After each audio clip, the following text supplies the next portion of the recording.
Welcome to the Tech Egg. Don't get scrambled. Enjoy the video. You will need admin rights and a functioning router.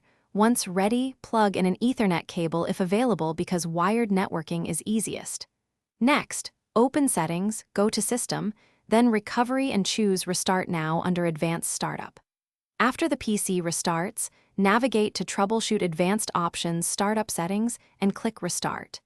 When the Startup Settings menu appears, choose Enable Safe Mode with Networking by pressing the corresponding number key, so Windows reboots into network-capable safe mode. Once in safe mode with networking, press Windows plus X and open Device Manager so you can confirm network adapters are present and enabled. If an adapter is disabled, right-click and choose Enable.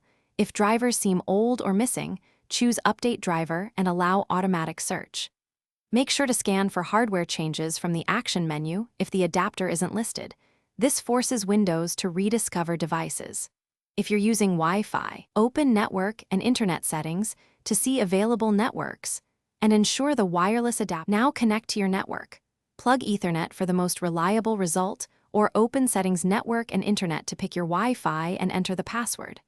Once connected, verify by opening a browser or pinging a site. Make sure Windows says connected. If it fails, run the network troubleshooter from Settings to detect common issues and try disabling then re-enabling the adapter in Device Manager. If problems persist, reboot normally and reattempt driver updates or check router settings to isolate the issue. Thanks for watching. Consider subscribing if I helped unscramble your problems.